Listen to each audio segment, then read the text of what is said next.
Welcome back. It's 19 minutes after 7. Auckland dairy owners are in shock after a violent stabbing at a West Auckland dairy. The attack left people injured, one critically, and eyewitnesses say the outcome could have been far worse had it not been for the heroic actions of passers-by.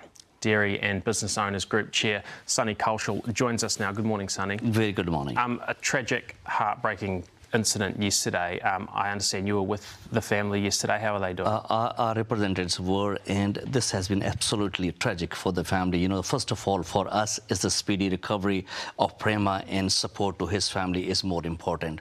But you look, there is a growing anger across the communities, you know, for an absolute failure of responsibility by this government for not protecting our hardworking people and retailers, despite there was a tragic death of Janak Patel recently, and there has been a number of serious attacks on the retailers. Are both people still in hospital? Yes, so Prema is in hospital, and you know, it has been very critical yesterday, but now recovering, and we are praying for his recovery. Okay. Any indication about how he's doing? How long he might have to stay in there? As per our information yesterday, I think he has to stay there for some time because the injuries were quite critical. Were you able to speak to him?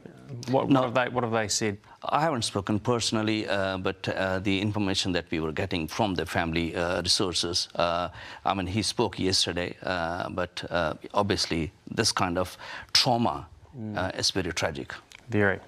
What's the community saying? How are they feeling at the moment? See, as I said, there's a growing anger across the communities for an absolute failure of responsibility by this government for not protecting the retailers and the communities, despite there was a recent death of Janak Patel, and also there has been a number of other assaults on the retailers. I mean, let's look at this way. You know, as per the police data, the acts intended to cause injury were up 20% last year. But in this first 5 months of this year, there has already been 733 assaults on retailers, which is 37 per week. So that tells you the situation that we are in. You know, and this is all onto this government that puts criminal above the victims. So enough is enough of this soft on crime government. The family of the victims, I understand they have children as well. Yes, they do. Are they okay? Because I mean, these are the wide spreading impacts of these things that affects the community, but directly to the family as well. The kids, did they witness what happened?